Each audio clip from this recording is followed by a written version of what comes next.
नमस्कार, मी आशिष जाधव. आजचा सवालमध्ये तुमचं स्वागत आहे. राज्य विधिमंडळाचं बजेट अधिवेशन अखेर संपलं. व्हायचं तेच झालं. शेतकऱ्यांना कर्जमाफी राज्य सरकारनं दिली नाही, त्यामुळे मोठा अपेक्षाभंग राज्यातल्या कोरडवाहू शेतकऱ्यांचा झालेला आहे. कोरडवाहू शेतकरी जो 2012 पासून सतत नापिकीच्या गर्तेत होता. 2016च्या खरीप हंगामात त्याला चांगलं पीक आलं, पण नोटबंदीमुळे सुद्धा ते हिरावून घेतलं गेलं. आता त्याला कर्जमाफीच्या सलाईंची गरज असताना राज्य सरकारनं ते दिलं नाही. तो नाराज झालेला आहे. पण सरकारला त्याचं काहीच नाही, कारण सरकारसाठी कर्जमाफीची ही योग्य वेळ नाही आहे. आता प्रश्न मोठे आहे. शेतकऱ्यांना कर्जमाफी द्यायची नव्हती, ठीक आहे, पण मग राज्य विधिमंडळाचं एखादं अधिवेशन विरोधकांशिवाय कसं काय 20 दिवस चालवलं जातं, यावरती चर्चा होते. विधानसभेमध्ये जनतेतून थेट निवडून आलेले आमदार असतात, त्यांची ती विधानसभा असते, आणि तिथं जेव्हा एखादा कायदा बनतो किंवा एखाद्या विधेयकाला कायद्याची प्रक्रियेतून पार पडत स्वरूप मिळतं, तेव्हा त्यावर विरोधात आवाजच असणार नाही असं कसं होणार? हे असं झालेलं आहे. गुजरातचाच पॅटर्न महाराष्ट्रामध्ये राबवला जाणार आहे का? बहुमताच्या जोरावरती विरोधकांना जुमानायचं नाही अशी मानसिकता सरकारची झालेली आहे का? आणि अशाच पद्धतीनं पुढं भाजप सरकार काम करत असेल तर मग विरोधकांना आपसातले मतभेद बाजूला सारून एकत्र यावं लागणार का? असं बरंच काही पुढच्या काळात होणार आहे. आणि महत्त्वाचं म्हणजे राष्ट्रपती पदाची निवडणूक सुद्धा आहे, त्यामुळं सुद्धा एक वेगळं राजकारण सत्ताधाऱ्यांमध्ये आपल्याला बघायला मिळणार आहे. यावरच आहे आपला आजचा सवाल. आपला आजचा सवाल बघा.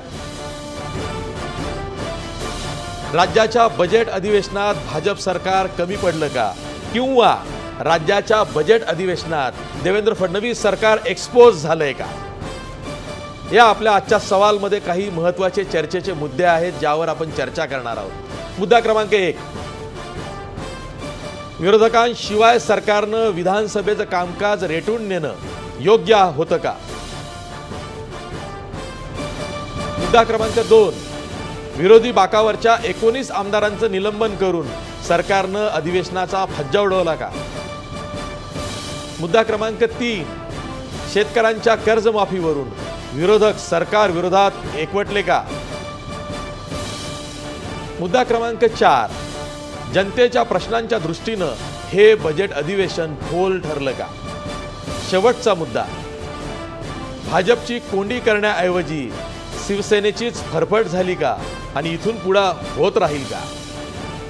हे होते चर्चेचे मुद्दे. आपण चर्चा करणार आहोत. आज आपल्या स्टुडिओमध्ये आहेत काँग्रेसचे ज्येष्ठ प्रवक्ते आमदार भाई जगताप. आपल्या स्टुडिओमध्ये ज्येष्ठ पत्रकार, दैनिक लोकमतचे वरिष्ठ सहाय्यक संपादक अतुल कुलकर्णी. आज ते खास माझ्या आग्रहावरनं आलेले आहेत, कारण ते काय लिहितात महाराष्ट्र वाचतो. आज त्यांना बोलायचं आहे, सरकारला काही सांगायचं आहे. आपल्यासोबत भाजपचे आमदार अनिल बोंडे आहेत, डॉक्टर अनिल बोंडे. आपल्यासोबत राष्ट्रवादी काँग्रेसचे आमदार आणि माजी मंत्री शशिकांत शिंदेसुद्धा आहेत. मी तुम्हा सर्वांचं या चर्चेत स्वागत करतो. आणि सर्वप्रथम भाई, तुम्हाला प्रश्न विचारतो की आत्ता तुम्ही हे सगळं ऐकलं, अधिवेशन ज्या पद्धतीनं पार पाडलं गेलं, यावर विरोधक म्हणून तुमची प्रचंड तीव्र अशी नाराजी आहे. पण तुमच्या काळातही असंच होत होतं, असे दाखले देत सरकारनं विरोधकांची ही कोंडी केलेली आहे. आशिष, असं आहे की याच्यामध्ये लोकशाहीमध्ये आपल्याला हे सगळ्यांनाच ज्ञात आहे. म्हणजे काय नवीन मी काय तर्क इथे मांडतो अशातला भाग नाही, की सत्तेबरोबर विरोधी पक्ष हा सुद्धा लोकशाहीमध्ये अतिशय महत्त्वाचा घटक असतो. आणि आपण जसं म्हणाल त्याप्रमाणे आत्तापर्यंत जेवढे 5 मुद्दे आपण सांगितलं त्याप्रमाणे त्यातल्या 1-2 मुद्द्यांवर मी जेव्हा आपली चर्चा होईल तेव्हा बोलेन. परंतु सरकार याच्यामध्ये कमी पडलं का? तर होय, याच्यामध्ये सरकार कमी पडलं. आता कमी का पडलं? तर असं आहे की पूर्वीचे तुम्ही जे काय दाखले देत आहात, मला असं वाटतं की गेले अनेक वर्ष आम्ही सत्तेत असताना, इवन 95ला जेव्हा सत्तांतर झालं होतं तेव्हासुद्धा इतका कालावधी विरोधक बाहेर आहेत आणि तरीसुद्धा काम रेटून नेण्याचं, म्हणजे विरोधी बाकावर एकही सदस्य नाही आणि त्या आविर्भावामध्ये काम रेटून न्यायचं की जसं काय आम्हाला कसली फिकरच नाही आणि एवढे महत्त्वाचे प्रश्न कर्जमाफी जी असेल जी आम्ही पहिल्या दिवसापासून आम्ही त्याच्या बाबतीमध्ये मागतोय आणि ही भूमिका घेण्याचं मी सांगेन त्याच्यावर. परंतु एवढ्या सगळ्या ह्याच्यामध्ये समोर एकही सदस्य नाही आणि मुख्यमंत्री भाषणं करतात आहेत, मंत्री भाषणं करतात आहेत, हे सत्ताधारी बाकावरचे आमदार आहेत ते अगदी तावातावाने बोलतात आहेत. मला वाटतं असा गुजरात राज्य सोडून या देशामध्ये असा प्रकार कधीही झालेला नाही. या राज्यामध्ये सुद्धा याच्या अगोदर अशी अनेक वेळा निलंबनं असतील तर निलंबनं झाली किंवा ज्याला रोड ब्लॉक म्हणतो असाही प्रकार झाला. अगदीच युती काळामध्ये 95-96-97च्या काळामध्ये 97-98च्या काळामध्ये अशा प्रकारे 3-3.5 दिवस आम्ही बाहेर होतो. परंतु तत्कालीन जे हे होते अध्यक्ष होते आमचे दत्ताजी नलावडे, त्यांनी मुख्यमंत्र्यांनी आणि सगळ्यांनी एकत्र बसून त्याच्यावर मार्ग काढला. दुर्दैवाने मला या ठिकाणी नमूद करावंसं वाटते की राज्यासमोर इतके सगळे प्रश्न आहेत, राज्यासमोर बळीराजाचा एवढा मोठा प्रश्न आहे आणि जो घेऊन आम्ही तिकडे याच्यावर पायऱ्यांवर बसलो किंवा आम्ही जी संघर्ष यात्रा काढली, परंतु विरोधकांना जुमानायचंच नाही असं जे काही गुजरात पॅटर्न जे राबवण्याचा राज्याचे मुख्यमंत्री प्रयत्न करत आहेत, दुर्दैवाने पुरोगामी महाराष्ट्राला हे अजिबात शोभण्यासारखं नाही.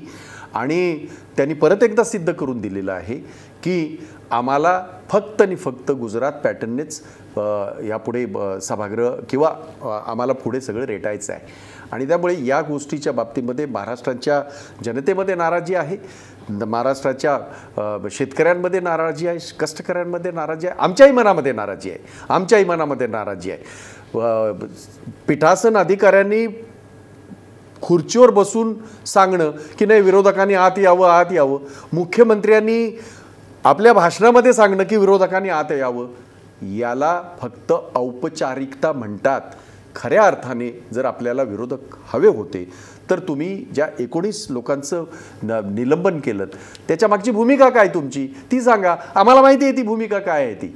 कारण तुमचा सहकारी शिवसेना जे याच्यामध्ये आम्हीच एकटे रस्त्यावर आलो होतो का, आम्हीच एकटे पायऱ्यावर बसलो होतो का? नाही, भाजपच्या पण आमदारांनी कर्जमाफीची नाही, भाजप पण त्या पायऱ्यावर बसले. हो, म्हणजे वेलमध्ये तर आलेच. शिवसेनेचे अर्थ राज्यमंत्री पण बसले होते, त्यांनी राज्यमंत्री बसले, त्यांनी मीडियासमोर बोलले.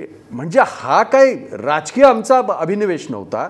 गेली सातत्याने 2.5 वर्ष आम्ही याचा पाठपुरावा करत आहोत.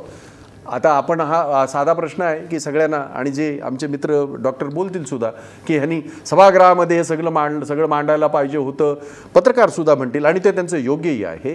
परंतु आपण 2.5 वर्षापासून आम्ही सातत्याने कर्जमाफीचा मुद्दा असेल, लॉ अँड ऑर्डरचा असेल, त्याच्या मुख्यमंत्र्यांच्या मतदारसंघात घराच्या समोर फायरिंग होते दिवसाढवळ्या, त्यावेळेला आम्ही हे केलं, प्रचंड गदारोळ घातला.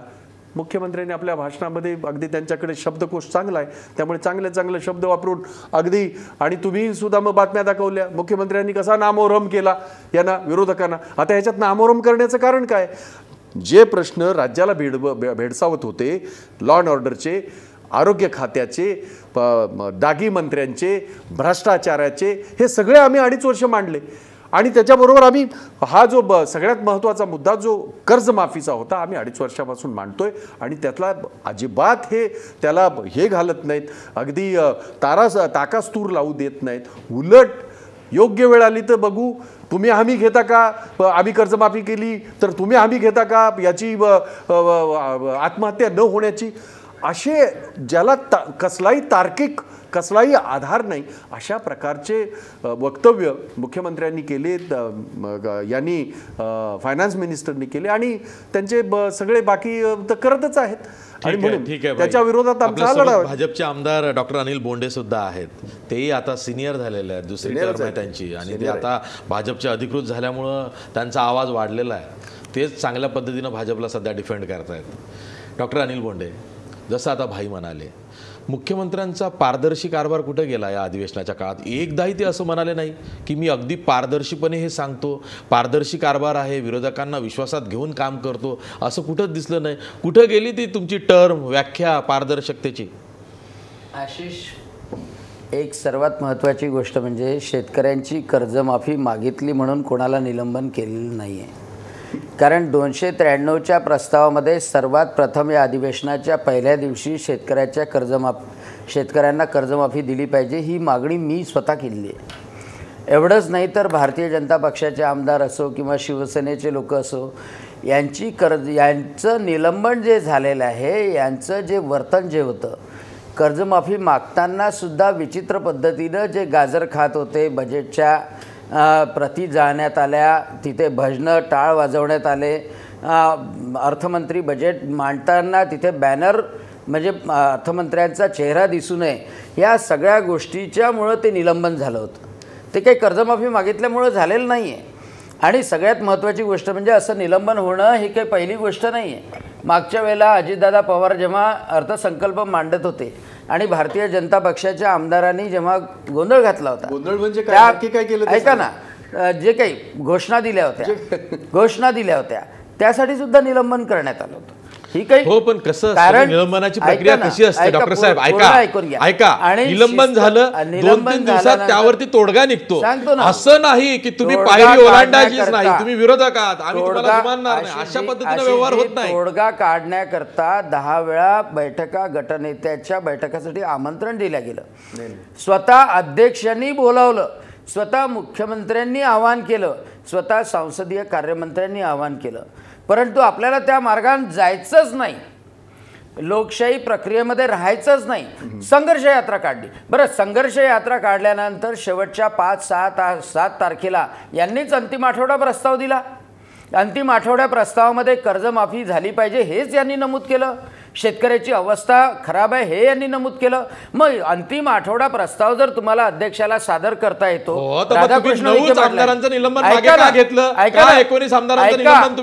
आठवडा प्रस्ताव जर सादर करता येतो, सरकारची वागणूक कशी होती? त्या शेतकऱ्याची बाजू मांडणं यांचं कर्तव्य होतं, त्या शेतकऱ्यांची बाजू मांडणं कर्तव्य होतं. आणि सगळ्यात महत्त्वाचं आशिष एक लक्षात ठेवा की हे एवढे कन्फ्यूज होते की विधानसभेमध्ये हे रस्त्यावर उतरले, विधानसभेमध्ये आले नाही, पण विधान परिषदे मात्र मध्ये राहिले. त्यांचं बहुमत आहे. अरे हो, त्यांचं बहुमत आहे विधान परिषदेमध्ये. विधान परिषदेच्या सदस्याच्या संवेदना नाही का शेतकऱ्यांच्या सोबत?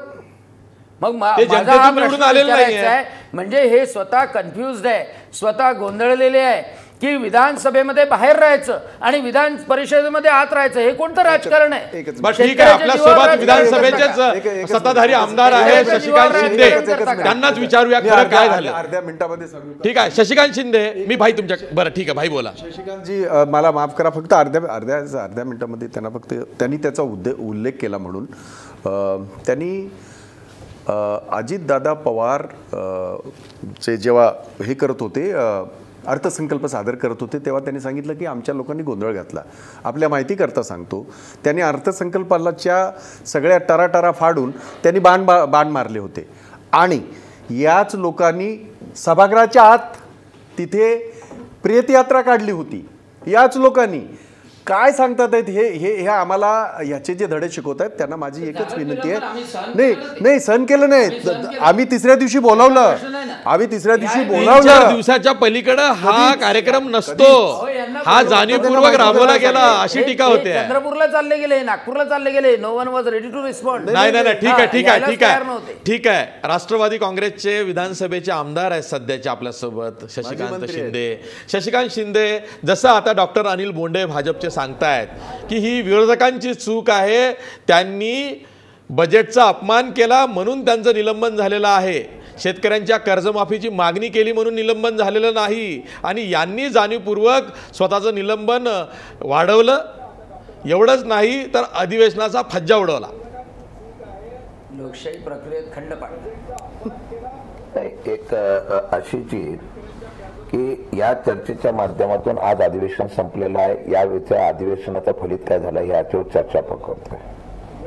माझे 2 प्रश्न असे आहेत. या अधिवेशनाच्या प्रोसिजरमध्ये सत्तारूढ पक्षाची फार मोठं कर्तव्य असतं की सभागृहाच्या बाबतीमधला असलेला जो डेकोरम आहे तो तसा पद्धतीने चांगला राहिला पाहिजे किंवा त्याप्रमाणे सभागृह चांगल्या पद्धतीने चाललं पाहिजे. विरोधकाचं काम आहे, आम्ही असो किंवा ते उद्या काल विरोधात होते ते त्या पद्धतीने विरोधक आपल्या पद्धतीने काम करतात. पण सत्तारूढ पक्षाची जबाबदारी अशी असते की अधिवेशन चांगल्या पद्धतीने चाललं पाहिजे. पहिला एक मुद्दा. विषय कुठला आहे? विषय असा आहे की 19 आमदारांच्या निलंबनाचा विषय घेतला गेलेला आहे. माझं म्हणणं आहे 19 आमदारांचा विषय होता, परंतु सर्वात महत्वाचा विषय होता की महाराष्ट्राच्या शेतकऱ्यांची कर्जमाफी व्हावी म्हणून. तर महाराष्ट्राच्या ठीक आहे, आपला शशिकांत शिंदेंशी संपर्क तुटलेला आहे. अतुल कुलकर्णी, तुम्ही कामकाज सगळं बघितलेलं आहे. खरंच अशा पद्धतीनं एकतर्फी कामकाज रेटून नेणं विधानसभेचं सरकारनं योग्य होतं का, की सरकारसमोर काही पर्यायच नव्हता? आशिष, कामकाज सरकारने रेटून नेलं हे वास्तव आहे. एवढे दिवस सभागृह बंद पडलं, म्हणजे विरोधकाविना सभागृह चाललं, ही वस्तुस्थिती आहे. पण हे सगळं करण्यामागे राजकीय डावपेच जास्त होते. आणि ते राजकीय डावपेच असे होते की शिवसेना कर्जमाफीच्या मुद्द्यावरून काय करेल याविषयी सत्ताधारी भाजपमध्ये कुठलीही स्पष्टता नव्हती. भाजपनी जर समजा शिवसेनेने जर कर्जमाफीचा काही प्रस्ताव मांडला आणि त्याला काँग्रेस राष्ट्रवादीने साथ दिली आणि मतदानाची वेळ आली तर काय करायचं याविषयी साशंकता होती. आणि शिवसेनेची भूमिका संदिग्ध असल्यामुळे काही करून जर उद्या मतदानाची वेळ आली तर सरकार टिकलं पाहिजे याच्यासाठी 19चा आकडा काढला गेला आणि 19 आमदार निलंबित केले गेले.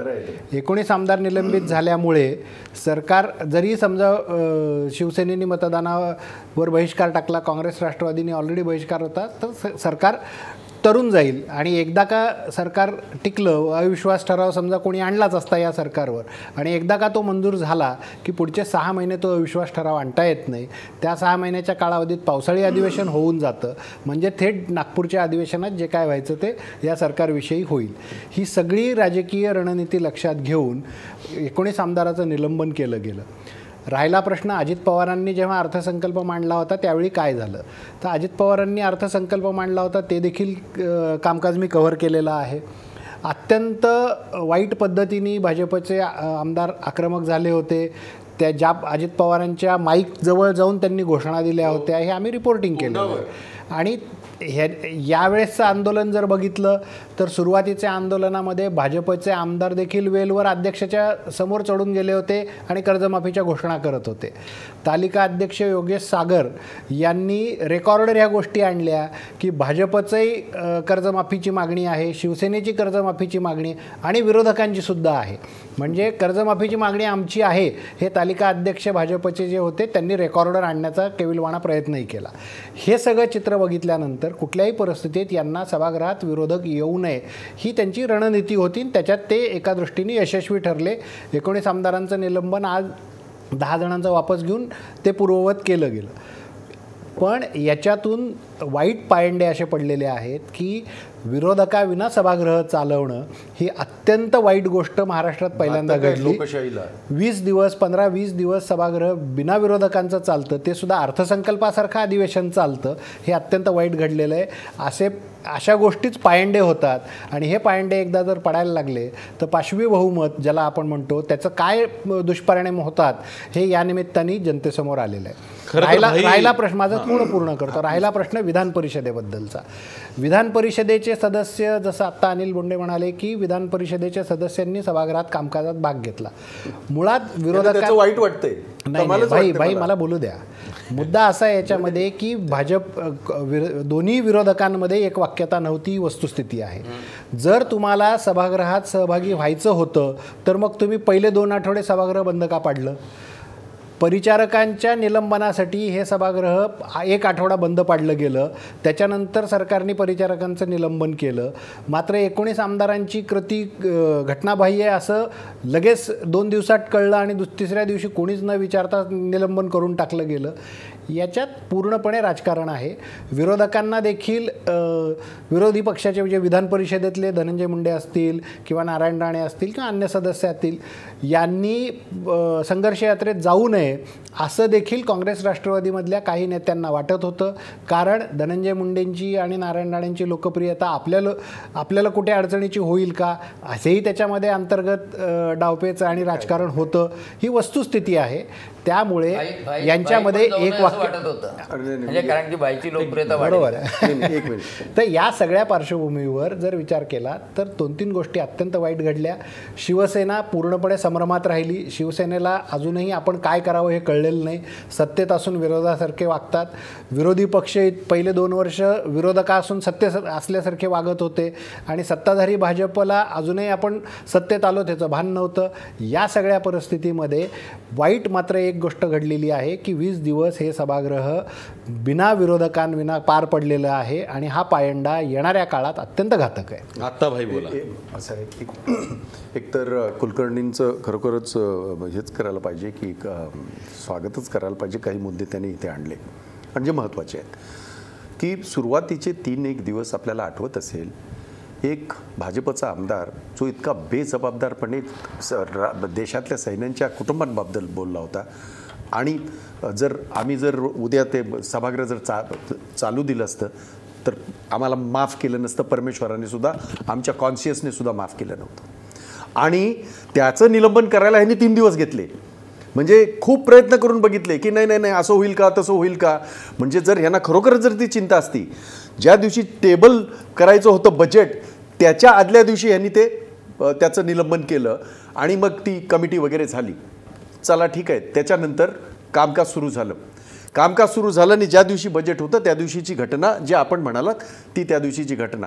मला आता त्या मागच्या घटनांमध्ये जायचं नाही परंतु मला या ठिकाणी मुद्दाम सांगावंसं वाटेल की वरच्या सभागृहामधलं ज्याचा उल्लेख कुलकर्णींनी या ठिकाणी केला आम्ही कन्फ्यूज असण्याचं काहीच कारण नव्हतं. त्याचं कारण असं आहे की वरती आमची मेजॉरिटी होतीच आहेच त्यामुळे आमचं कन्फ्यूज असण्याचं काय कारण आहे. आम्हाला कन्फ्यूजचा विषय नव्हता. आम्ही फक्त एवढंच म्हणालो होतो की याच्यापूर्वीसुद्धा अशा पद्धतीने बजेट वाचन करत असताना लोकसभेमध्ये सुद्धा अनेक याच्यामध्ये या महाराष्ट्रामध्ये अशा घटना घडल्या परंतु अशा टोकाचं कधीच कुणी हे केलेलं नाही. आणि ते कॅल्क्युलेटिव्ह जे अतुल कुलकर्णी म्हणतात ते खरं आहे. त्यांना जी भीती त्यांच्याच सहकार्याची होती की शिवसेनेची जे त्यांना भीती होती त्यासाठी त्यांनी आम्हाला स्केपगोट केलं. म्हणजे आमच्या लोकांना त्यांनी त्या ठिकाणी जाणीवपूर्वक त्या लोकांनी ते बळी घेतले. आमच्या लोकांचे ज्या लोकांनी या ठिकाणी कर्जमाफीची आम्ही मागणी करत होतो त्याला कारण आता ते काही द्यायचं तो देऊ द्या. तुम्हाला आठवत असेल त्याच्यानंतर आम्ही सभापतींना लिहून दिलं होतं सभापतींना आणि यांना अध्यक्षांना आमच्या सगळ्यांचं निलंबन करा. आमच्या सगळ्यांचं निलंबन करा.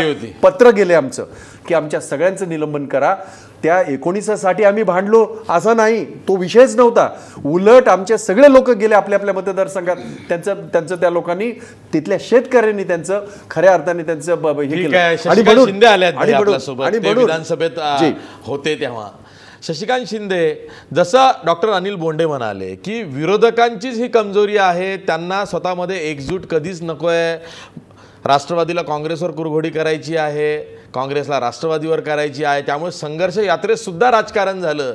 विधान परिषदेतले जे 2 नेते आहेत नारायण राणे आणि धनंजय मुंडे यांना त्यांना सोबत न्यायचं नव्हतं म्हणून तुम्ही विधान परिषद सुरू ठेवा. विधानसभेचे आमदार मात्र संघर्ष यात्रेवरती जातील असं काही राजकारण होतं. मी एक अशी मागाशी माझा हे संपर्क तुटला पण मी एक आपल्याला सांगू इच्छितो. तुम्ही पण इतके वर्ष राजकारणामध्ये अधिवेशनं पाहिलेली आहेत. अतुलजी कुलकर्णींनी पाहिलेली आहेत. माझा जो अभ्यास आहे म्हणजे मी काय इम्पार्शिबल बोलतो. मी राजकारण म्हणून बोलत नाही. मी पण आता 20 वर्ष या सभागृहामध्ये आहे. एक अधिवेशन हे महाराष्ट्राच्या किंवा बजेटच्या किंवा सर्वसामान्य जनतेच्या प्रश्नासाठी एखादा कायदा किंवा एखाद्या कुठल्या प्रकारच्या निर्णय किंवा बजेट अधिवेशनामध्ये काय असतं त्याच्या विरोधकाचे मुद्दे मांडणे फार गरजेचं आहे. मगाशी भाई बोलले वस्तुस्थिती आहे. मुख्यमंत्री पूर्ण मोदींची स्टाईल करायला बघतायत. आज त्यांनी चाय पी मन की बात त्यानंतर आता बोलले की मी मुख्यमंत्री बोलतोय. हे गुजरातची पॅटर्न त्यांनी राबवण्याचा प्रयत्न केला त्याचं दुमत नाही. पण मी दुर्दैवाने सांगतो महाराष्ट्रामध्ये आतापर्यंत सरकार होती विरोधकांना किती मान सन्मान द्यायचे, किती त्याप्रमाणे विरोधकांची हे करायची पण भूमिका असायची. केंद्रात पण ही भूमिका राबवली जाते. पण अशी जी हे सरकार आलेलं आहे 2.5 वर्षामध्ये, हे सरकार ज्या भ्रमात आणि मस्तीत आहे, त्यांना विरोधक, सत्ता, मित्र पक्ष कोणाची दयामाया नाही. गर्वात घमेंडीमध्ये त्याप्रमाणे राजकारण, समाजकारण आणि त्याप्रमाणे सत्ता चालवायची या धुंदीत हे सरकार आहे. एक मुद्दा राहिला 19 आमदारांचा मुद्दा. मी आजही सांगतो, आमच्या नेत्यांनी आम्ही सगळ्यांना सांगितलं, शेतकऱ्यांच्या विषयासंदर्भात 19 नाही सगळे सभागृह रद्द केला असतं तरी आम्हाला माहित नाही होतं. दुर्दैव असं आहे की ते सांगतात राजकारण. उलट मी त्यांना धन्यवाद देईल, तुम्ही आम्हाला बाहेर ठेवल्यामुळे आम्ही महाराष्ट्रात फिरू शकलो. आम्ही कधी नव्हतं, पण तुमच्यामुळे आम्ही एकत्र या निमित्ताने शेतकऱ्यांच्या प्रश्नावर झालो. तुम्हाला कदाचित यामुळे आम्ही एकत्र झालो नसतो, पण तुमच्या या प्रक्रियेमुळे पूर्णपणाने आम्ही सगळेजण, राष्ट्रवादी काँग्रेस, समाजवादी पार्टी, त्यानंतर जोगेंद्र कवाडे गट, शेतकरी कामगार पक्ष, आम्ही सगळे एकत्र झालो. आता दुसरा टप्पा सुरू होणार आहे. त्यावेळेला सुद्धा तुम्हाला एकी आणि लोकांचा उद्रेक काय होईल हे दिसून येईल. अशी जी महत्वाचा मुद्दा असा आहे की हे अधिवेशन बजेट होतं. सत्तारूढ पक्षाची जबाबदारी असते की विरोधी पक्षाने जर बहिष्कार टाकला तर मार्ग काढायचा आहे. संसदीय कार्यमंत्री काय म्हणतात माहितीये का, कोणाची इच्छा असेल पण मला अजून वाटतं की ह्या लोकांना अजून 2 महिने तरी बाहेर ठेवावं. मला वाटतं अजून 10 पैकी 9 घ्यावे आणि 10 ठेवे. अजून मला वाटतं अशा प्रकारची स्टेटमेंट किंवा अशा प्रकारचं मुख्यमंत्री म्हणून सगळ्यांनी बाहेर राहिलं तर राहून द्या, आपण सभागृह नेटून येऊ. अहो, आता सुद्धा विधिमंडळाच्या 2.5 वर्षाच्या कालखंडीमध्ये अनिल बोंडे पण सांगतील, पूर्वी ते आमच्याबरोबर होते, तरी सुद्धा मी प्रामाणिकपणे अनिल बोंडेला विचारतो, सभागृहामध्ये चर्चेला, प्रश्नाला, बिलावर, कुठल्याही चर्चेला, बजेटला मंत्री उपस्थित असतात का हो? काय चाललंय सरकार म्हणून? आमचं बघा, टीका म्हणून मी करत नाही, पण सरकार म्हणून काय तुम्ही काय चालवताय? फक्त दिन चलाव सरकार चालवायचं असेल तर असं चालवणार आहे. 19 काय तुम्हाला माहिती होतं, काटर होतं, अनेक शिवसेने तिथं फरफट झाली. मगाशी अतुलजी बोलली, वस्तुस्थिती आहे. अहो, एका बाजूला तुम्ही शेतकऱ्यांचं कर्ज माफ करा म्हणता. मी आज सांगतो, शिवसेनेने जर प्रामाणिकपणाने त्यावेळेला भाग घेतला असता, ह्या सरकारला या अधिवेशनामध्ये तो कर्जमाफीचा निर्णय घ्यावा लागला असता. पण शिवसेनेला सत्ता पण सोडायची नाही आणि सत्तेबरोबर राहून या ठिकाणी विरोध पण केलेला दाखवायचा आहे आणि हे लोकांना कळून येतं. पण मी तुम्हाला सांगतो, ही वस्तुस्थिती आहे. अधिवेशनाच्या काळामध्ये मंत्री गांभीर्याने नसतात, सरकार गांभीर्याने नाही आहे. विरोधक नसताना बजेट मंजूर करणं आणि त्यामध्ये सूचना, काही तरतुदी, बिलं मंजूर झाली. या बिलाच्या संदर्भामध्ये सुद्धा काही मुद्दे घ्यायला पाहिजे होते, अजिबात चर्चा केली नाही. आता राहिलं परिषद का चालू ठेवली. मी आपल्याला सांगतो, दोन्ही बाजूला जर मोकळीक ठेवली असते, त्या सरकारने अक्षरशः पाहिजे त्या प्रकारचे निर्णय घेतले असते. आम्ही विधान परिषदेमध्ये त्या ठिकाणी खाली काही निर्णय झाले तर वरती त्याप्रमाणे भूमिकेला जर चुकीचे निर्णय असतील तर विरोध करा म्हणून त्या ठिकाणी निर्णय घेतला. आज भूमिका अशी अशीची की तुम्ही जो विषय घेतलेला आहे या विषयासंदर्भात सरकार म्हणून अनिल बोंडेंनी सांगावं काय कर्तव्य या सरकारने केलं आणि या बजेटमध्ये काय मिळालंय. काय मिळालं मला सांगा. बजेट टाकलं, राखीव बजेट टाकलं, मायनस मध्ये बजेट टाकलं, कुठल्या योजना राबवल्या, कुठल्या उपाययोजना केल्या, आता मला सांगा. आम्ही नव्हतो ना, आम्ही बाहेरच आहेत ना. शेतकऱ्यांचा प्रश्न तो तुम्ही तर सोडवला नाही, तो आज न उद्या तुम्हाला सोडावाच लागणार आहे आणि तुम्ही तो राजकीय खेळी करणार. पण तुम्हाला मी आज प्रश्न विचारतो, अर्थसंकल्पाच्या बजेटमध्ये अशी काय तरतूद केली किंवा काय सूचना केल्या? तुम्ही आम्ही बाहेर असताना, तुम्ही सत्तारूढ मध्ये असताना सुद्धा काय सूचना केल्या? अनिल बोंडे चांगले बोलतात, अभ्यासू आहेत, त्यांनी सरकारकडे कुठल्या भूमिका मांडल्या? बिल आली, त्या बिलावर सुद्धा काय चर्चा केल्या मला सांगावं. आता या बिलामध्ये मी आता काल सांगतो, गाडी आपलं प्राणी याचा बैलगाड्या शर्यतीचा प्रस्ताव आला, अनेक बिलं आपण आणली, त्या बिलावर काय सूचना केल्या? आता एक बिल मी फक्त एक वाचलं, त्या वाचण्यामध्ये त्यांनी खाजगी विद्यापीठाच्या बाबतीमधले बदल आणलं. सत्तारूढ पक्षाचे आमदार बोलतात मंत्री चांगले आहेत, काम करतायत, चांगला निर्णय घेतलाय आणि परत बोलतात मग किती युनिव्हर्सिटी खाजगी आणायच्या, मग त्या युनिव्हर्सिटी काय करतात. मला कळत नाही की एखादं बिल पास करताना त्याचे फायदे तोटे करताना, विचार करताना ते कशा पद्धतीने करणार. हा जर निर्णय आणि चर्चा होत नसेल तर असंच सरकार चालवायचं असेल तर मग अधिवेशनामध्ये आम्हाला सगळ्यांना भारत ठेवा आणि तुम्ही निर्णय घेत जा. जनतेला ते फायदेशीर आहे का ते कळू द्या, मग जनता निर्णय ठरवून देईल. ठीक आहे ठीक आहे ठीक आहे ठीक आहे शशिकांत शिंदे, तुमची कळकळ समजली, तुमची व्यथा समजलेली आहे. अतुल कुलकर्णी, जसं शशिकांत शिंदे म्हणतायत की असा एकतर्फी कारभार करायचा आहे तर मग विरोधक हवेतच कशाला, आणि वारंवार विरोधकांवरती बातम्यांमधून प्रसारमाध्यमांमधून दडपण आणायचं की विरोधी पक्षाचे आमदार आमच्या संपर्कात आहेत, आम्ही फोडाफोडी करून पोटनिवडणुका लावू आणि दुसरीकडे मध्यावधी निवडणुकांना सामोरं जाऊन उत्तर प्रदेशप्रमाणे जनमत मिळवू वगैरे. काय होतंय माहित आहे का, आता जनतेला असं वाटायला लागलंय की आपला पोरखेळ होतोय का यामध्ये, आपल्याला गृहीत धरलं जातंय भाजपकडून. आशिष, आत्ता दडपण आणलं जातं की हे करू म्हणजे काही मध्यावधी निवडणुका घेऊ, काही आमदारांना राजीनामे द्यायला लावून त्यांना भाजपतर्फे निवडून आणू, ह्या सगळ्या चर्चा या काळात झाल्या. एक महत्त्वाचा जर बारकाईने अभ्यास केला तर लक्षात येईल की शिवसेनेच्या मंत्र्यांना घेऊन मुख्यमंत्री अरुण जेटली आपले जे अर्थमंत्री आहेत त्यांना भेटायला दिल्लीला गेले आणि त्यांनी असं चित्र तयार केलं की मी शिवसेनेच्या मंत्र्यांना घेऊन जातो आहे आणि तिथे कर्जमाफीबद्दल आम्ही सकारात्मक करणार आहोत.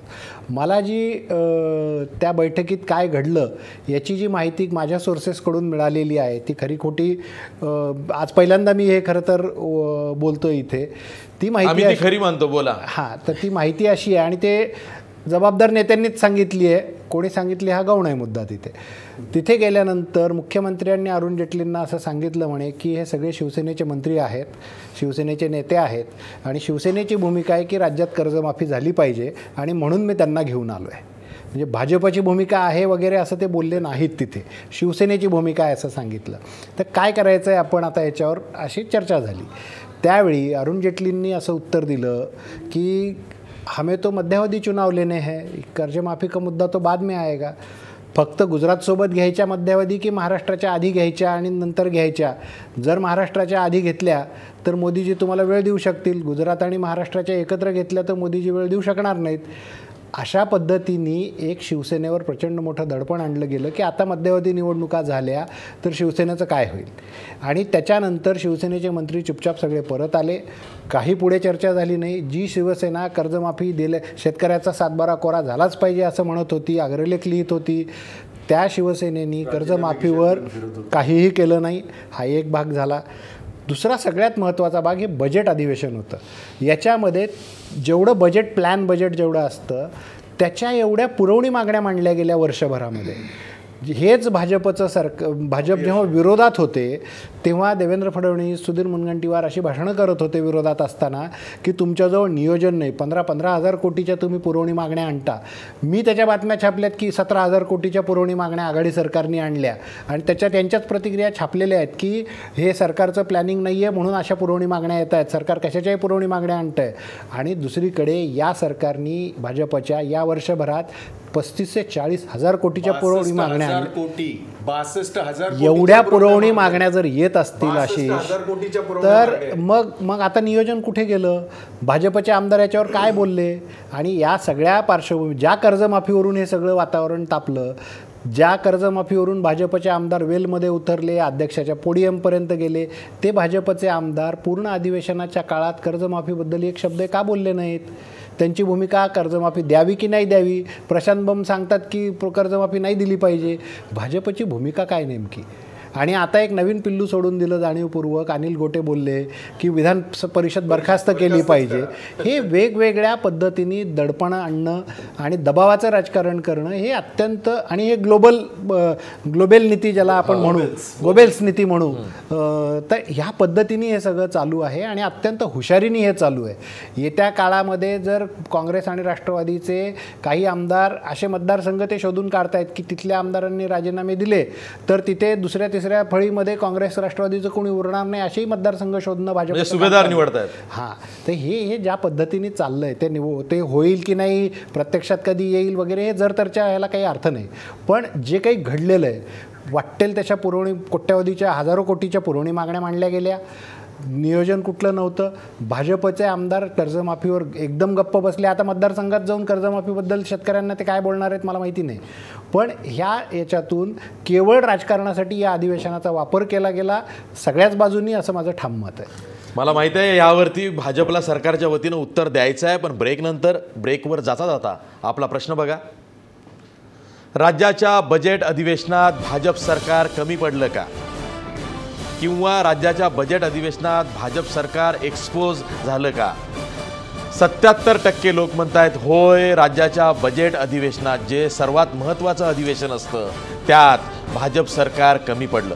पुन्हा भेटूया ब्रेकनंतर.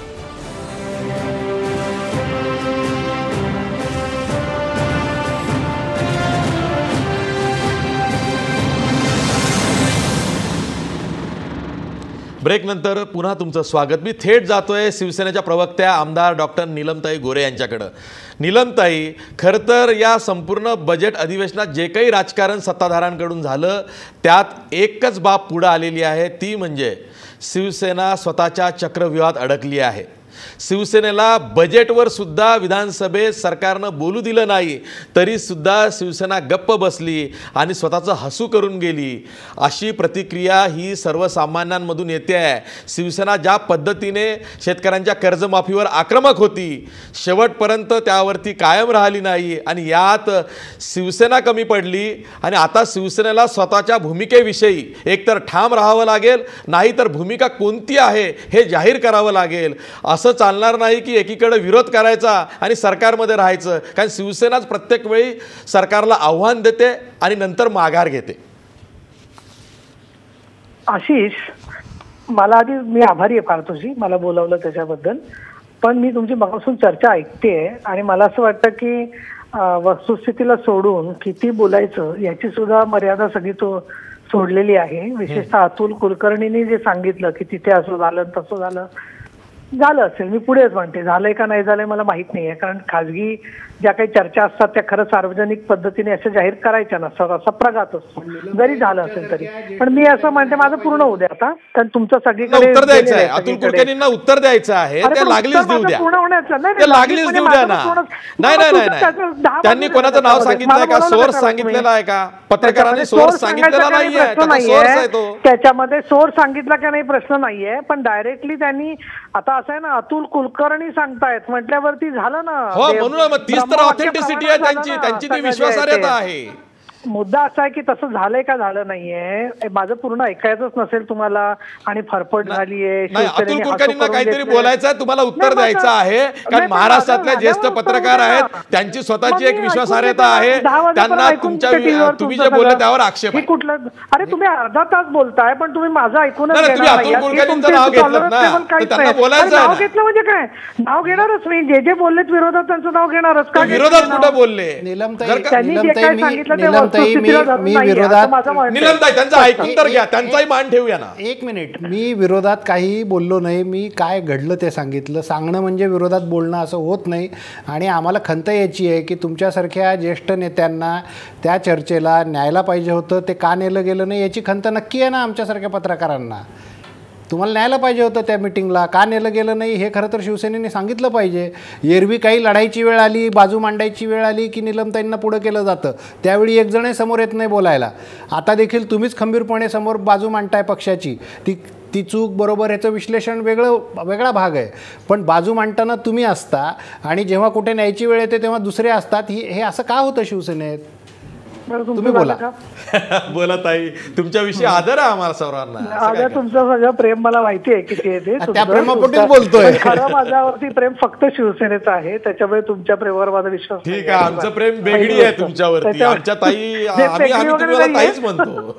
वेगळी वगैरे नाही म्हणत आहे मी, पण मला असं वाटतं मी काही पोरकट नाहीये, काही लहान मूल नाहीये. अतुल जरा म्हणजे थोडासा विचार करायला पाहिजे, माझा अनुभव आहे. आणि दुसरं असं आहे की कोणी कोणाला द्यायचं वगैरे हा काही विषय चर्चेचा नाही. आता जे कोणी जातो, अगदी शिवसैनिक जाईल, नाही तर कोणी नेता जाईल, नाही तर मंत्री जाईल, जे उद्धव साहेबांनी सांगितलेलं असतं तेच डायरेक्शन देतो. उद्या माझ्या हातात फार मोठं सूत्र आलं आणि मी अतुल कुलकर्णींना तिकीट द्यायचं रेकमेंडेशन केलं साहेबांना आणि कुलकर्णी झाले समजा आमदार, तर ते सुद्धा जे साधारणपणे साहेबांची इच्छा तेच बोलणार आहे. त्यामुळे मला काय वाटतं असं काही नाहीये, हा गेला का तो गेला तो विषयच नाही आता. एक नंबरचा मुद्दा. दुसरं असं आहे, आपण राजकारणामध्ये आहोत मध्यावधी निवडणुका लागल्या किंवा याच्यापूर्वी कधीच मध्यावधी झाली नाहीये चर्चा, असा काहीच भाग नाहीये. प्रत्येक गोष्टीसाठी शिवसेना तयार असते. नंबर 1चा मुद्दा. दुसरा मुद्दा असा आहे की त्याच्यानंतर 2 सद्गृहस्थांनी तुम्ही आणि आमचे भाई जगताप पण आहेत, सगळ्यांनी त्याच्यानंतर आलेले किमान 4 अग्रलेख वाचलेले आहेत सामनाचे. तुम्ही असं का बरं म्हणता का चुकून वाचायचा राहिला तुमचा सामना एका दिवशी? सामनाचे अग्रलेख आलेले आहेत. माननीय उद्धव साहेब परत बोललेले आहेत, आमचे विधानसभेतले आमदार बोललेले आहेत, पण तुम्हीच ऐकलं नाही तर मला काही माहित नाही बा. सरांच्या कानामध्ये काही वेळा तेवढ्याचे मी ऐकलं नाही. तसे कोणी तुम्ही त्यांचे शिष्य आहात का काय हे मला माहित नाहीये. त्याच्यामुळे मी काय म्हणेन की ज्यानंतर आम्ही ज्या भूमिका मांडल्या, मी स्वतः विधान परिषदेत 5 ते 6 वेळा कर्जमुक्तीवरती बोलले. आमची भूमिका स्पष्ट आहे, ठाम आहे. आणि मला तो उलट असं वाटतं आता अधिवेशनामध्ये सन्माननीय मुख्यमंत्र्यांनी जरी कर्जमुक्ती आत्ताच्या आता जाहीर केली नसली तरी आज ना उद्या, म्हणजे माझा अंदाज मला असं वाटतो आहे की महिन्याभरामध्ये त्यांना ते जाहीर करावं लागेल. कारण अभ्यास शेवटी किती वेळ करणार, अभ्यासाला सुद्धा ते हुशार विद्यार्थी आहेत ना. त्याच्यामुळे त्यांनी अभ्यास केल्यानंतर मी आज सभागृहात असंही म्हटलं की योगी आदित्यनाथ यांच्याकडे अभ्यास असेल पण त्यांच्याकडे धाडस आहे, तसं धाडस मुख्यमंत्र्यांनी दाखवावं. आणि तुम्ही आता काय उचकवताय, तुम्हाला असं वाटतं असे काहीतरी चावी मारली की आम्ही काहीतरी करणार. बरं ठीक आहे, आम्हाला कळलंय तुम्ही काय उचकणार नाही आहात. जसं आता अतुल कुरक्यांनी नीलमताई म्हणतायत त्यांच्या मुद्द्याला की महिन्याभरात अभ्यास होऊन कर्जमाफी देऊ शकतील. नाही, माझा एकच मुद्दा आहे की ज्या शिवसेनेने शेतकऱ्यांचा 7/12 कोरा झाला पाहिजे अशी भूमिका घेत अधिवेशनाची सुरुवात केली, तीच शिवसेना अधिवेशन संपत असताना मंत्रिमंडळातल्या फेरबदलाबद्दल चर्चा करायला लागली. शिवसेनेच्या आमदारांच्या बैठका झाल्या, त्यामध्ये मंत्र्यांना बदल केले पाहिजेत असं आमदारांनी सांगितलं. परिषदेचे काही आमदार काढले पाहिजेत, विधानसभेतले काही आमदार घेतले पाहिजेत, नीलमताईसारख्या काही अभ्यासू महिला प्रतिनिधींना संधी दिली पाहिजे, अशा पद्धतीच्या चर्चा झाल्या. आणि ज्या पद्धतीने शिवसेनेचे आमदार आक्रमक झाले आणि म्हणजे मंत्रिमंडळात बदलाची मागणी करू लागले, हा जो प्रवास आहे 7/12 कोरा करण्यापासून ते मंत्रिमंडळातल्या बदलापर्यंतचा, ह्याचं विश्लेषण कसं करायचं किंवा या घटनेकडे कसं बघायचं? हा नीलमताई उत्तर द्या. काय माहितीये का, यांचा प्रश्न एवढा मोठा आहे ना की त्याचं उत्तर द्यायला, प्रश्न विचारायला तुम्ही त्यांना 20 वाक्य आणि मला उत्तर द्यायला 10 वाक्य, असं कसं काय चालेल? मुळामध्ये आमदारांची चर्चा जी झाली ती चर्चा कुठून सुरू झाली की आम्हाला शेतकरी त्या भागातले लोक विकास त्यांचा होत नाहीये, मग रस्त्यांची कामं असतील, पाण्याच्या योजना असतील, प्रलंबित आहेत. आणि तिथून त्या विषयांच्या मध्ये शेतकरी कर्जमुक्तीचा विषय कुठल्या आमदारांनी आमच्या सोडलेला नाहीये. मुळामध्ये आपण सरकारमध्ये आहोत, आपली कर्जमुक्तीची मागणी स्वीकारली जात नाहीये आणि त्याच वेळेला वेगवेगळ्या प्रकारनी अन्य ज्या शासनाच्या योजना आहेत आणि शेतकऱ्यांच्या सुद्धा त्याच्यामधल्या अडचणी दूर करण्यासाठी जेवढं सरकारकडून भूमिका घ्यायला पाहिजे तेवढी घेतली जात नाही. हा सगळ्याचा मूलाधार होता. आता माध्यमांना ज्या बातम्या येत आहेत त्याच्यात एक आहे, आमदारांची काही बाबतीमध्ये जी नाराजी होती त्याच्याबद्दल जे काय आलं असेल, चर्चा झाली असेल, मंत्रिमंडळाची बदलाची झाली असेल किंवा अजून कोणाची नाराजी झाली असेल, किंवा आज उदाहरण म्हणून फेरबदलाची चर्चा होती, त्याच्यात आज आमचे दिवाकरजी रावते परिवहन मंत्री, आमचे नेते शिवसेनेचे, त्यांच्या जागी अनिल परब यांची आज गटनेते म्हणून नियुक्ती केली. आता असे बदल काही पक्षामध्ये होत असतात. आता हे बदल झाले म्हणजे मूळचा शेतकरी कर्जमुक्तीचा मुद्दा सोडला असा अजिबात भाग नाही. Point number 1. दुसरा मुद्दा मला असं वाटतोय की आज आम्ही अगदी शस्त्रसंगी मॅन केली आहेत आणि आम्ही कुठलाच पाठपुरावा पुढचा करणार नाहीये असं तुम्ही का गृहीत धरता? तुम्ही कृपा करून गैरसमज पसरवू नका महाराष्ट्रामध्ये. ठीक आहे नीलमताई, आम्ही गैरसमज पसरवत नाहीये. शशिकांत शिंदे, तुम्ही शिवसेनेचं ऐकलेलं आहे, नीलमताई गोरे काय म्हणाला ऐकलंय. शशिकांत शिंदे. मी नीलमताईंना एवढंच सांगू इच्छितो, नीलमताई आपण विनाकारण आपण फार तोकडं समर्थन करताय. माझं असं म्हणणं आहे, मी आत्ताही म्हणालो, मगाशी म्हणालो, जर शिवसेनेने भूमिका स्ट्रॉंग घेतली असती तर याच अधिवेशनामध्ये या शिवसेनेच्या असलेल्या निर्णयाला पाठिंबा देऊन, आमच्या सर्वांच्या निर्णयाला पाठिंबा देऊन या सरकारला कर्जमाफी घ्यावी लागली असती. पहिल्यापासून शिवसेनेचे आमदार आमच्याबरोबर आक्रमक होते. काय जादूची कांडी फिरली मला माहित नाही, परंतु तिथं ज्या दिवशी ते रिव्हर्स झाले त्या दिवशी भाजपच्या सरकारमधल्या मंत्र्यांचा आत्मविश्वास वाढला. एक गोष्ट, त्याचे दोषी कोण आहे? त्यानंतर नीलमताई, आपण त्या अधिवेशनाच्या कालामध्ये हा कर्जमाफीचा योजना जर मंजूर झाली असती किंवा कर्जमुक्तीची, तर आतापर्यंत जे शेतकरी आत्महत्या करून गेले ते कदाचित वाचले असते. याचं खरं म्हटलं तर तुमच्यावर हे खापर येत आहे. तिसरा मुद्दा, नीलमताई, आपण सांगितलं की मुख्यमंत्री अभ्यास करतायत आणि तो अभ्यास केल्यानंतर निर्णय घेतील, त्यांना संधी दिली पाहिजे. मग तुम्ही या विषयासंदर्भात तुमच्या पक्षप्रमुख, तुमचे सामन्याचे हेडलाईन आणि हे तुम्ही आमदार सगळे, मग तुम्ही विरोधातली भूमिका का घेतली? जनतेला फसवण्यासाठी, शेतकऱ्यांना फसवण्यासाठी? तुम्ही त्यावेळेला स्पष्ट शब्दात सांगायचे होते मुख्यमंत्री अभ्यास करतात, आमचा त्यांच्यावर विश्वास आहे, ते कर्ज माफी करतील, आम्हाला त्याच्याबद्दल विश्वास असल्यामुळे आम्ही थांबतो. आपण काय करताय? सत्तेमध्ये राहताय आणि बाहेर येऊन तिथं विरोध करता. हो ताई, तुमच्यासारख्या अभ्यासू आमदारात मला सांगावं, एक बिल आणलं, किती राग, किती राग असावं? मुख्य प्रतोदानी प्रतोदांना तुम्ही त्या ठिकाणी सत्तारूढ पक्षाच्याच मुख्य प्रतोदानी प्रतोदांना राज्यमंत्रीचा दर्जा दिला का? तर नाराजगी प्रचंड आहे भाजप आणि शिवसेनेच्या आमदारांमध्ये. नीलमताईंना पण राज्यमंत्री पदाचा दर्जा मिळाला, आम्हाला त्याची गरज नाही. परंतु तुमची धरसोडपणा जो तुमचा ताई आहे ना, त्यामुळे शेतकऱ्यांच्या, महाराष्ट्राच्या तुमच्या भूमिकेला, आम्ही आमचं नाही बोलत, तुमच्या, तुम्ही सोडल्यामुळे फार मोठं नुकसान झालं. आणि हे तुम्ही फक्त सत्तेच्या समीकरणामध्ये आणि दुर्दैवाने भाजपच्या दबावाला घाबरून तुम्ही केलेला आहे. अहो, मगाशी सांगितल्याप्रमाणे केंद्रात गेले तुमचे आमदार, खासगीत आम्हाला काय म्हणाले माहितीये का? की आम्हालाच कळत नाही आमच्या लोकांचे, मंत्र्यांच्या आणि नेत्यांची काय भूमिका आहे, ते आमची फरफट होत चाललेली आहे. हे तुमच्या आमदारांनी, ग्रामीण भागातल्या आमदारांनी आमच्याशी केलेली उत्तर. ठीक आहे, ठीक आहे, ठीक आहे. शशिकांत शिंदे, नीलमताई उत्तर देत आहेत. नीलमताई उत्तर द्या. आशिष, याच्यात आता अनेक मुद्दे आहेत आलेले बोलण्यामध्ये. त्यामध्ये पहिलं मला तर सांगायला पाहिजे की कुठले आमदार यांना काय बोलले असतील, फरफट वगैरे किंवा काय, मला कल्पना नाहीये. मुळामध्ये असं आहे ना, कोणीतरी आमदार, हे बघ सगळं खासगी चर्चांवर आधारित तुम्ही बोलता आहात. खासगी चर्चा कोणाच्या काय असतील त्या, त्यांच्या ज्या आहेत त्या. एक दुसरं मला असं वाटतं, अरे माझं पूर्ण होऊ दे, हे काय चाललंय तुमचं? ठीक आहे, ठीक आहे. आणि दुसरं असं की एक काहीतरी सांगायचं, आम्ही काय सोडला मुद्दा, मला काय विचारायचं, तुम्हीच पळ काढला विधानसभेमधून काँग्रेस आणि एनसीपीनी. मला एक सांगा, संघर्ष यात्रा आम्ही कधी केल्या नाहीत का? 10-15 वर्ष संघर्ष यात्राच करत होतो, पायी चालत केल्या आम्ही संघर्ष यात्रा, नुसत्या नाही केल्या. साध्या एसी वगैरे तर मी त्याच्यात जातच नाहीये. 50-50 किलोमीटर आम्ही स्वतः चाललेलो आहे, रावते साहेब चाललेले आहेत पायाला अल्सर येईपर्यंत. त्यामुळे तुम्ही आम्हाला सांगू नका संघर्षाच्या गोष्टी काय ज्या आहेत त्या. आशिषनी पण पाहिलेल्या आहेत, तुम्ही सगळ्यांनी पाहिलेल्या आहेत संघर्ष यात्रा आमच्या काय आहेत त्या. दुसरं असं की शेतकरी आत्महत्येच्या मध्ये मदत करण्याचं काम शिवसेनेने, त्यावरची शिवसेना आता दिसत नाही. शशिकांत शिंदे थांबा, शिवसेनेनं कर्जमाफीचा मुद्दा का सोडला त्याचं उत्तर देतात. अरे सोडलाच नाहीये मुद्दा, मी तेच सांगते. मी पुढे वाक्य असं बोलले ना की सीएम अभ्यास करतायत पण महिन्याभराच्या आत ते तो जाहीर करतील. तुम्ही असं म्हणालात की मुख्यमंत्री हे अभ्यासू विद्यार्थी आहेत, त्यामुळे ते लवकर अभ्यास करतील. पण मी असं बोलले पण त्याच्या पुढे सुद्धा की त्यांनी धाडस दाखवावं. तुम्हाला मराठी कळतं का नाही कळत का? तुम्ही एकच शब्द वापरून बसणार आहात का? आता मी तुम्हाला विचारू की मी इंग्रजी समजावून सांगू का तुम्हाला? दुसरं सामनामध्ये आलेले अग्रलेख, माननीय उद्धव साहेबांची भूमिका हीच आम्ही सगळीकडे मांडतो आहे.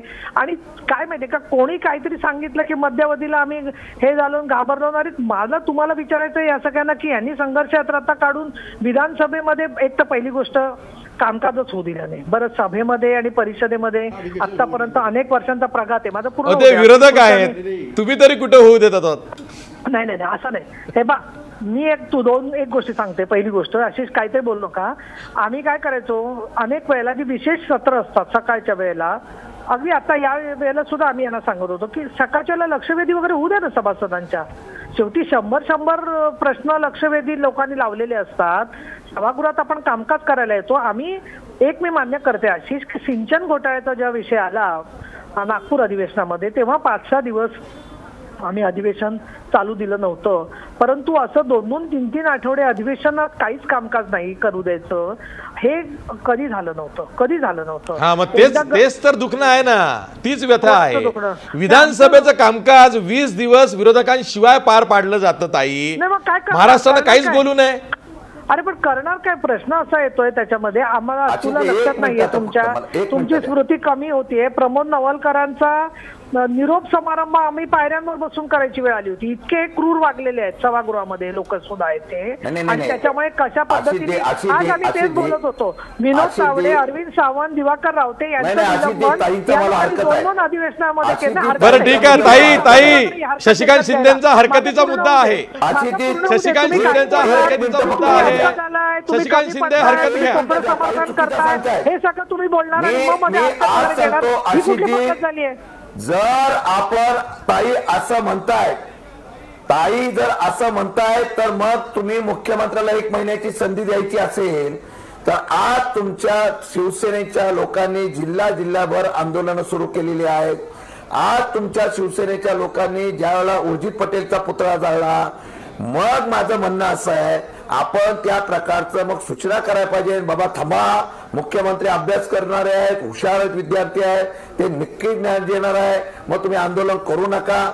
मला हाच ऑब्जेक्शन आहे की तुम्हाला खरं म्हटलं तर याचं राजकीय भांडवल करायचं का काय मला माहित नाही, परंतु मी आज प्रामाणिकपणाने सांगतो या अधिवेशनामध्येच शिवसेनेने जर ठाम भूमिका घेतली असती तर 110% कर्जमुक्तीचा निर्णय झाला असता ताई.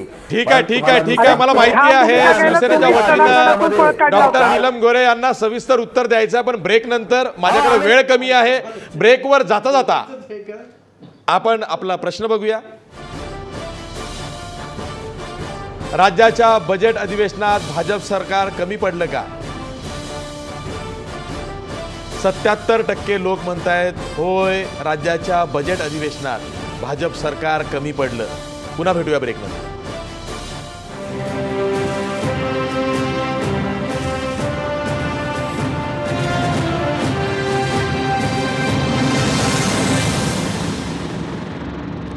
ब्रेक नंतर पुन्हा तुमचं स्वागत. आपल्यासोबत भाजपचे आमदार डॉक्टर अनिल बोंडे आहेत. अनिल बोंडे, आत्ता जे काही झालं शिवसेना आणि राष्ट्रवादी काँग्रेसमध्ये, त्याचं उत्तर तुम्हाला द्यायचं आहे. ते म्हणतायत की शिवसेनेनं ठरवलं असतं, सरकारच्या मागे लागली असती शिवसेना, तर आज शेतकऱ्यांची कर्जमाफी झाली असती. आणि त्याला जोडून माझा एवढाच मुद्दा आहे की एवढ्या मोठ्या हजारो कोटीच्या पुरवणी मागण्या तुम्ही बिनदिक्कत काही विरोध न करता कशा काय मंजूर केल्या? आशिष नीलमताईने सांगितलं ते अतिशय योग्य आहे. कारण हे अधिवेशन चालतं हे संपूर्ण महाराष्ट्रातल्या कष्टकरी आणि सामान्य जनतेच्या कराच्या पैशावर, आणि हे विरोधक राजकारणासाठी, शेतकऱ्यासाठी नव्हे, राजकारणासाठी AC बसमधून सहल काढतात चंद्रपूरपासून तर मुंबईपर्यंत. तर त्या AC सहलीसाठी हे अधिवेशन थांबवायचं का?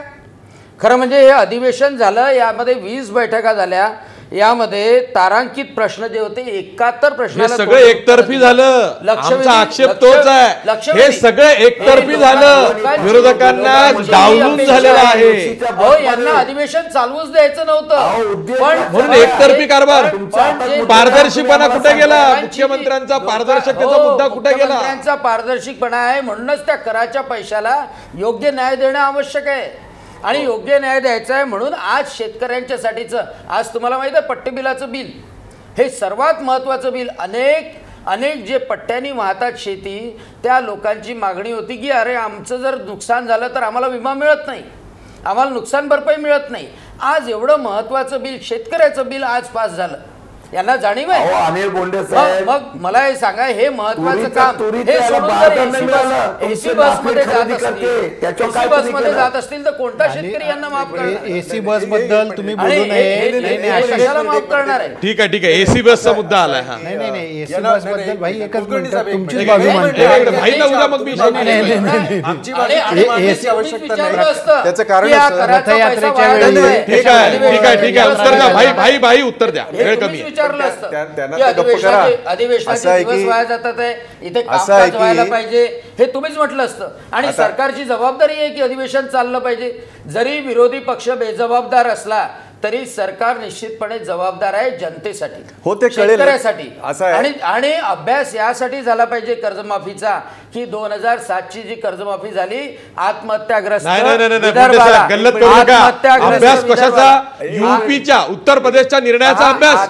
अरे महाराष्ट्र सरकारचं प्रशासन व्यवस्था ही देशात सर्वात चांगली आहे, महाराष्ट्राची ब्युरोक्रेसी ही देशात सर्वात चांगली आहे. असं असताना उत्तर प्रदेशकडनं आपल्याला शिकायचं आहे. काय 12% सांगताय? पैसे नाही, विदर्भाला मिळाले होते नाही, नाही, आणि 65% पैसे पश्चिम नाही, महाराष्ट्राला नाही. मिळाले होते. भाई उत्तर द्या, भाई आत्महत्या उत्तर द्या. विदर्भ मराठवाड्यात झाल्या होत्या भाई आणि हे उत्तर द्या. पश्चिम महाराष्ट्रामध्ये भाई पश्चिम उत्तर महाराष्ट्रामध्ये द्या. फायदा झाला होता. कसं आहे माहितीये का आणि ही जी पद्धत आहे यांची, ही जी पद्धत आहे या लोकांची, यांना कुणाचं काय पडलेलं नाही. ही सत्तेची मस्ती बोलते. नाही, नाही, मस्ती डॉक्टर वगैरे बोंडे जो शब्द बोलतोय वापरायची गरज ना, नाहीये. ही सत्तेची मस्ती नाही, नाही, त्यांच्या मस्त- चेहऱ्यावरची ऐका ना, आहे. नंतर येतो. आणि यांच्या आणि मस्तीने ही काय काय मस्ती जी बोलले आहे, ही मस्ती ज्यांच्या जीवावर ह्यांना आलेली आहे, कशी हिंमत करू शकतात राज्याचे मुख्यमंत्री की तुम्ही कर्जमाफी दिली तर ह्या होणारच नाहीत याची हमी द्या. याची हमी द्या. कसा हिंमत करू शकतात राज्याचा प्रमुख? नाही करू शकत. ही मस्ती कुठून आली? या लोकांना शब्द फार वाईट आहे पण मी वापरत नाही. यांना म्हणावा, तुम्ही आमच्या त्या AC बसचं सांगताय, तुमचे हे अडवाणी कशात काय बैलगाडीत गेले होते का? तुमचे मुख्यमंत्री बांधावर जाऊन शेतवर चर्चा कशात काय याच्यात गेले होते का? बैलगाडीत गेले होते का? तुमच्या सगळ्या यात्रा, सगळ्या ज्या हायटेक सगळ्या ह्या कशा मोदी स्वतः जे निघतात सगळीकडे ते काय बैलगाडीत निघतात का? त्यामुळे हे जे प्रश्न आहेत ना, हे तुमच्यापर्यंत ठेवा.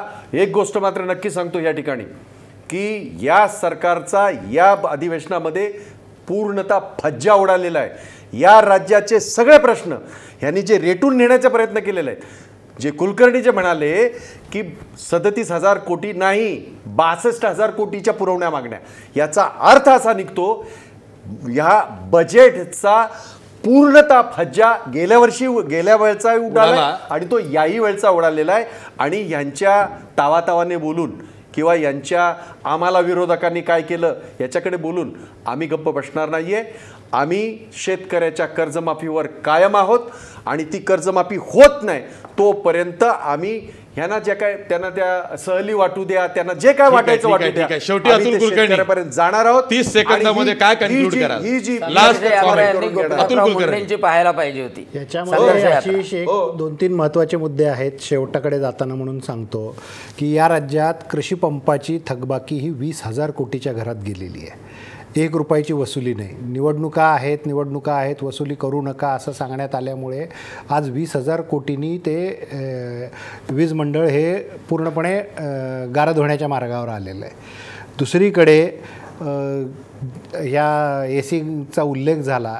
अडवाणींची जेव्हा रथयात्रा निघाली होती त्या रथयात्रेची ती गाडी कशी आहे हे माध्यमांना नेऊन दाखवलं होतं. कशी हायटेक गाडी आहे, त्याच्यात काय मला स्वतःला नेलं होतं भाजपनी गोव्याला. त्यामुळे या गोष्टी हे विषयांतर करणं झालं. एक मात्र नक्की आहे की हे सरकार म्हणजे 20 दिवस विरोधकाविना अधिवेशन पार पाडलं. हे महाराष्ट्रासाठी अत्यंत वाईट झालेलं आहे. अत्यंत वाईट गोष्ट झालेली आहे. गेल्या 2 वर्षात जेवढ्या आत्महत्या झाल्या तेवढ्या मागच्या 5 वर्षात झाल्या होत्या, जेवढ्या या 2 वर्षात झालेल्या आहेत आत्महत्येच्या संख्येपुरता. राहिला मुद्दा या अधिवेशनाने काय दिलं, तर या अधिवेशनाने 19 आमदाराचं निलंबन करून सरकारला राजकीय खेळी करून त्यांना जे काय करायचं त्यांचं बजेट मंजूर झालं वगैरे वगैरे सगळं झालं. पण जे काँग्रेस आणि राष्ट्रवादी विखुरलेली होती, भलेही अजित पवार आणि पृथ्वीराज चव्हाण AC बसमध्ये एकत्र गेले नाहीत पूर्ण संघर्ष यात्रेत, तरी देखील दोन्ही काँग्रेस या निमित्ताने एकत्र आल्या आणि त्या एकत्र येणं हे नव्या राजकारणाच्या दृष्टीने वेगळं गणित ठरू शकतं. या भाजपनी मात्र स्वतःहून दोघांना काँग्रेस राष्ट्रवादीच नाही सगळ्या विरोधकांना एकत्र येण्याची आयती संधी मात्र या निमित्ताने निर्माण करून दिलेली आहे. ही वस्तुस्थिती. अशोक चव्हाण आणि अजित पवारांचं म्हणाले यवतमाळमध्ये एकत्र होते एका स्टेजवर. पृथ्वीराज चव्हाण आणि अजित पवार. पत्रकार असं म्हणतात त्याचं फार वाईट वाटतंय. पत्रकारांनी असं म्हणू नये. त्याचं कारण एकच दिवस जेव्हा सन्माननीय पवारसाहेबांना राष्ट्रपती भवनामध्ये हे होतं त्या दिवशी अजित पवार नव्हते. एकच दिवस ज्या वेळेला इथे आमच्या त्या 2 नगरपालिकांचा हे झालं होतं त्याचं फायनल ज्या करायच्या होत्या त्यावेळेला माजी मुख्यमंत्री पृथ्वीराज चव्हाण नव्हते. बाकी 7 दिवसापैकी 5 दिवस हे दोन्ही नेते एकाच बसमधून एकाच व्यासपीठावर दोघांची भाषणं झालेत. ठीक आहे, आणि ठीक आहे, ठीक आहे. आणि दुसरा तो जो मुद्दा राणेंचा आणि यांचा मुंडेंचा जो सांगितला, आपल्याला नम्रपणे फोटो सांगू दाखवून इच्छितो. टाका. नाही, आमचा हे हो दाखवाच ना. आणि नम्रपणे सांगतो की आम्ही वरचं सभागृह चालवत होतो, कारण सांगितलं तसं हे काही वाटेल ते करतील, हे गुंडाळतील म्हणून आम्ही चालवत होतो. आणि आमच्या ज्या सुट्ट्या होत्या त्याच्यामध्ये मुंडे स्वतः धनंजय मुंडे हे सुद्धा यात्रेत होते. आणि नारायण राणे आमचे ज्येष्ठ नेते आहेत, ते सुद्धा सांगता जेव्हा झाली तेव्हा ते होते. हे फक्त मला या ठिकाणी नमूद करायचं आहे. ठीक आहे. द बॉटम लाईन इज की या अधिवेशनामध्ये जे राज्याचं सर्वात महत्त्वाचं बजेट अधिवेशन आहे त्यात शेतकऱ्यांना कर्जमाफी झाली नाही. पण इथून पुढं आता या शेतकऱ्यांच्या कर्जमाफीचं राजकारण होणार आहे आणि ते इतकं टोकाला जाऊ शकतं. त्यातून शेतकऱ्यांना किती दिलासा मिळेल हे वेळच सांगणार आहे. त्यामुळे आज आपण इथंच थांबूया. पण जाता जाता आपला प्रश्न बघा. राज्याच्या बजेट अधिवेशनात भाजप सरकार कमी पडलं का? 75% लोक म्हणतायत होय, राज्याच्या बजेट अधिवेशनात भाजप सरकार कमी पडलं. आज इथंच थांबूया. पहा फक्त महाराष्ट्रवर.